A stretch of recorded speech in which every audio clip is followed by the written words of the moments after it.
Bonjour tout le monde. Dans cette vidéo, nous allons utiliser deux méthodes pour comparer ces deux fractions. Alors, les fractions sont des nombres. Donc, comparer deux fractions, ça veut dire tout simplement, est-ce qu'il y en a un qui est plus grand que l'autre ou bien est-ce que les deux nombres sont égaux?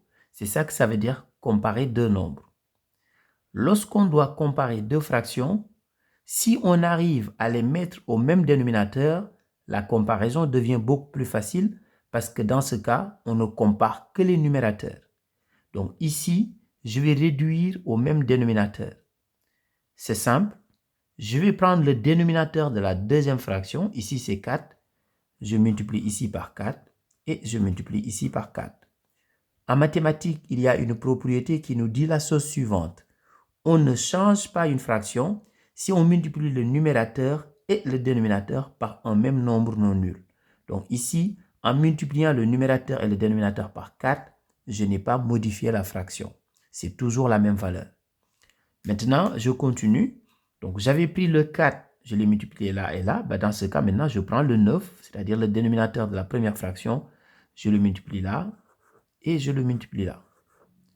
Cela me permet d'avoir exactement le même dénominateur puisque 9 fois 4, c'est la même chose que 4 fois 9. Dans les deux cas, on trouve 36. Maintenant, je peux faire les calculs. Donc, 7 fois 4, c'est égal à 28. Donc, 28 sur 9 fois 4, 36. Et ici, si je fais les calculs, je fais 3 fois 9, 27. 4 fois 9, 36. Vous voyez, les deux fractions ont exactement le même dénominateur et dans ce cas, on va juste comparer les numérateurs. 28 est plus grand que 27, donc 28 36e est plus grand que 27 36e. Et il ne faut pas oublier de revenir à la question initiale. Ici, on avait 7 neuvièmes, donc on va dire que 7 neuvièmes est plus grand que 3 quarts. Donc, voilà pour la première méthode. La deuxième méthode, elle est beaucoup plus simple, beaucoup plus rapide. Par exemple, ici, 7 neuvièmes, on va donner une valeur approchée. Donc, 7 neuvièmes.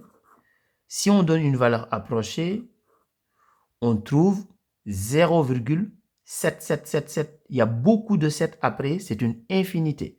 Donc, ici, on peut prendre deux chiffres après la virgule. On trouve environ 0,77. De la même manière, 3 quarts,